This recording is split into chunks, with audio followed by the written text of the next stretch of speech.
अस्सलाम वालेकुम स्टूडेंट्स। जैसे कि आज हम हमारा chapter number 8 waves motion and sounds का सेकंड टॉपिक जो है ना डिस्कस करेंगे, उसको समझेंगे। लास्ट टाइम हमने पढ़ा था इंट्रोडक्शन वेव्स मोशन का और वाइब्रेटरी मोशन को, जिसमें हमने वाइब्रेशन को, ऑसिलेशंस को समझा था और हमने रेस्टोरिंग फोर्स के बारे में भी कुछ समझा था। तो आज हम डिस्कस करने वाले हैं हुक्स लॉ और मोशन अंडर रेस्टोरिंग फोर्स या इलास्टिक रेस्टोरिंग फोर्स के बारे में। ठीक है, चलें पहले हम थोड़ा सा इसके ऊपर गौर करते हैं। इलास्टिक रेस्टोरिंग फोर्स से क्या मुराद है? एक ऐसी फोर्स होती है इलास्टिक रेस्टोरिंग फोर्स जो बॉडी में शेप को चेंज कर सके। ठीक है, हम बात कर रहे हैं जैसे कि मिसाल के तौर पे कुछ ऐसे इलास्टिक मटेरियल होते हैं हमारे पास जिनकी शेप को हम फोर्स से चेंज कर सकते हैं और कुछ टाइम के बाद कुछ फोर्स उसे दोबारा अपनी शेप में ला सकती है। ठीक है, मिसाल के तौर पे हम इस स्प्रिंग को लेते हैं।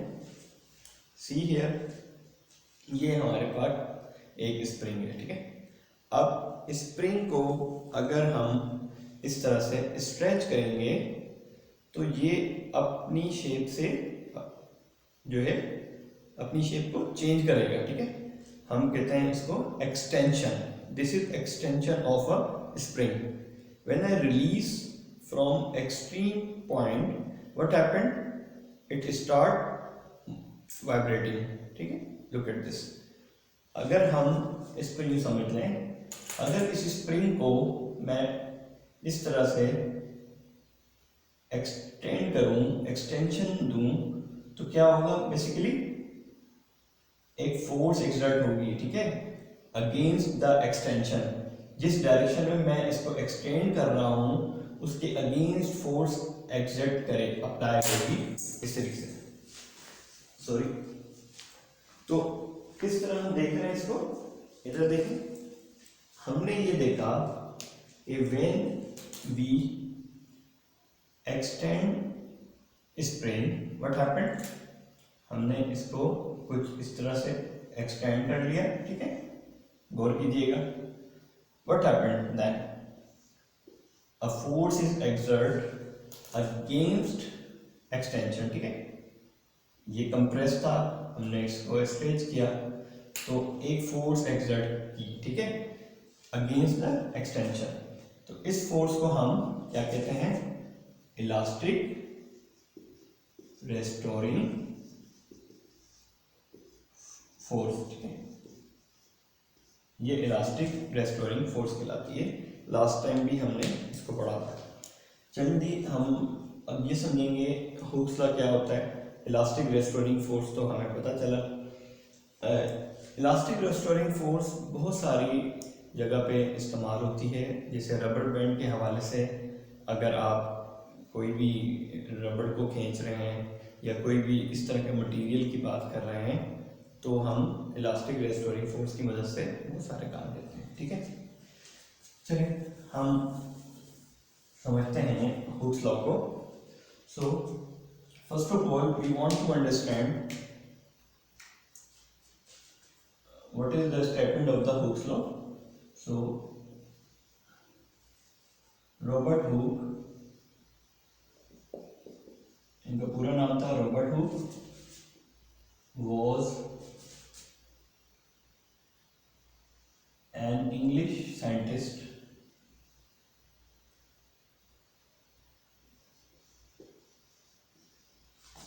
ये इंग्लिश साइंटिस्ट है, बरतानिया से इनका ताल्लुक था। साइंटिस्ट who explained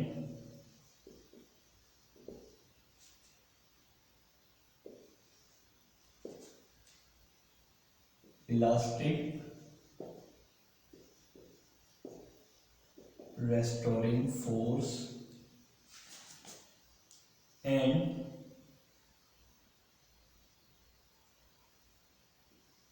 एक्सटेंशन, या हम इसको कहें स्ट्रेन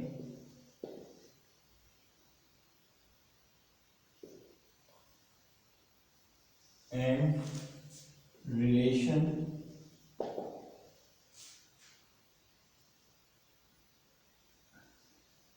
बिटवीन दैम, ठीक है, या हम इसको इस तरह बोल सकते हैं, ठीक है।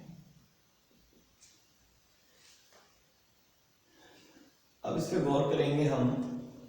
रॉबर्ट हुक ने हमें ये बताया था कि इलास्टिक रेस्टोरिंग फोर्स और स्ट्रेन का क्या ताल्लुक है, ठीक है। हम बात कर रहे हैं स्ट्रेन की और रेस्टोरिंग फोर्स की या इलास्टिक रेस्टोरिंग फोर्स की, क्या इसका आपस में रिलेशन है, ठीक है।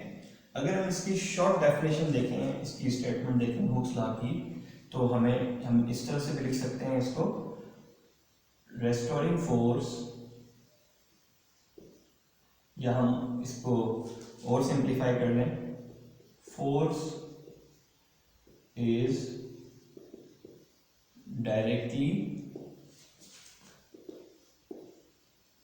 प्रोपोर्शनल टू दी स्ट्रेन, ठीक है, strain.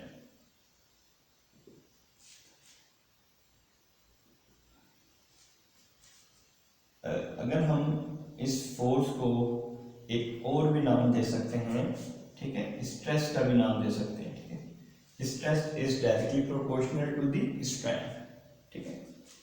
Now if we see equation, इसको इक्वेशन में अगर हम देखें तो हम यूँ कह सकते हैं कि ये जो फोर्स है डायरेक्टली प्रोपोर्शनल है स्ट्रेन के, और स्ट्रेन को हम एक्स से रिप्रेजेंट कर सकते हैं, ठीक है, लाइक दिस। अच्छा, इस रिलेशन को हम समझने के लिए यहाँ पर स्प्रिंग जो हमने लिया था एग्जाम्पल के तौर पे, उसकी हम पहले यहाँ पर डायग्राम बना लेते हैं। Okay, suppose this is diagram number 1, ठीक है। अगर हमने इसके साथ कोई मास फिक्स किया, अब इस मास को हमने स्ट्रेच किया है, वेट फिक्स किया है, जिसकी मदद से ये स्ट्रेच होगा, ठीक है, या हम इसको फोर्स लगा के स्ट्रेच कर सकते हैं। तो सेकंड डायग्राम में हमें क्या पता चलेगा, हमें ये पता चलेगा कि ये कुछ इस तरीके से स्ट्रेच हो जाता है, ठीक है। अगर ये स्ट्रेच होगा तो हम क्या कहेंगे, हम कह सकते हैं कि it's extension is produced in spring, ठीक है, इसमें एक्सटेंशन प्रोड्यूस हो रहा है एक्स, ठीक है। व्हेन वी रिलीज्ड, ठीक है, जब हम इसको रिलीज करेंगे यहाँ से, तो इसके अगेंस्ट एक फोर्स लगेगा, ठीक है, जिसको हमने रेस्टोरिंग फोर्स का नाम दिया था।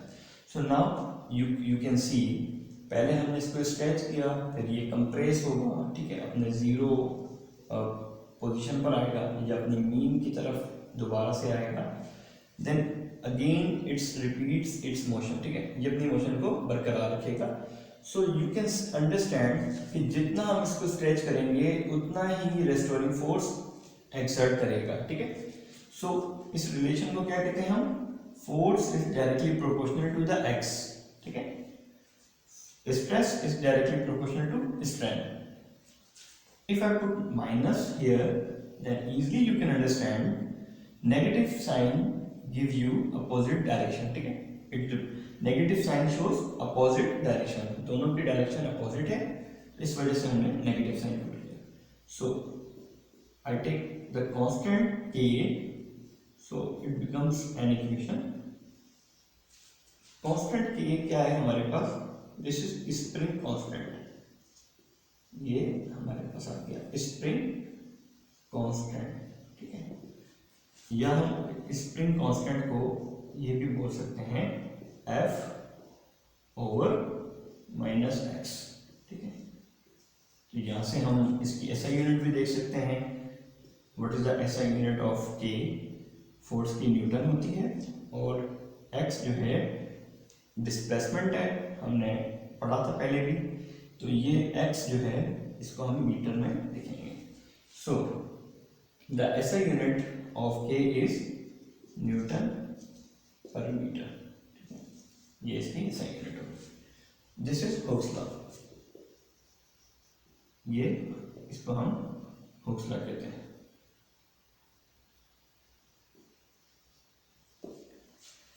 स्टूडेंट्स, अब हम थोड़ा सा कंटिन्यू करेंगे हुक्स लॉ को। हम ये समझेंगे further how Hooke's law explain acceleration. ठीक है, हमें एक्सेलरेशन कैसे मिल सकती है यहाँ पर, और हम एक्सेलरेशन का रिलेशन किस तरह हम बना सकते हैं एक्स के साथ, एक्सटेंशन के साथ। क्योंकि हम जानते हैं कि फोर्स का डायरेक्ट रिलेशन है एक्सेलरेशन के साथ। ठीक है, तो हम कंटिन्यू करेंगे टॉपिक को।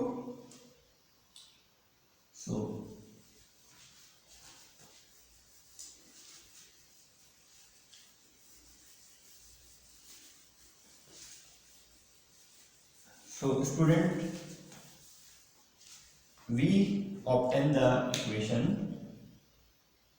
f equals to minus kx। ये इक्वेशन हमारे पास आई थी, but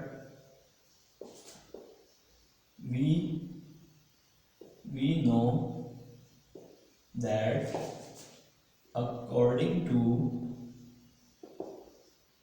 Newton second law of motion, Newton के सेकंड लॉ ऑफ मोशन के तहत हमारे पास जो F है वो इक्वल होता है m a के। So from Newton's law of motion we can find the relation between acceleration and x। ठीक है, डिस्प्लेसमेंट और एक्सेलरेशन का रिलेशन यहाँ से निकाल सकते हैं। सपोज हम इसको इक्वेशन 1 का नाम देते हैं, this is equation 2। So now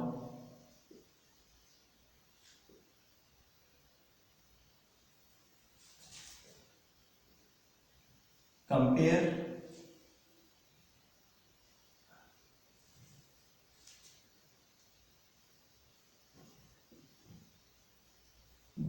both equation 1 and equation 2। दोनों इक्वेशंस को अगर हम कंपेयर करें तो हम यूँ लिख सकते हैं माइनस के x equals to m a। Got it?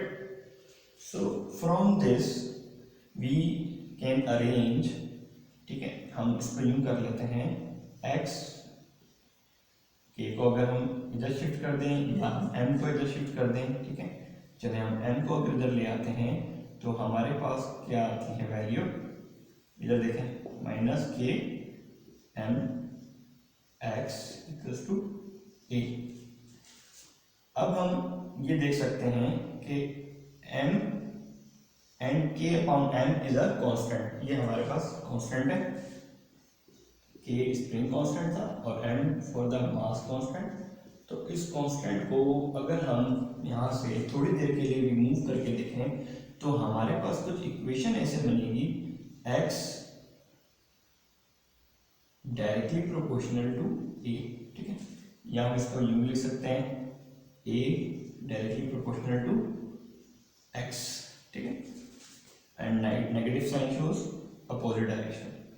So this is the relation of acceleration and displacement.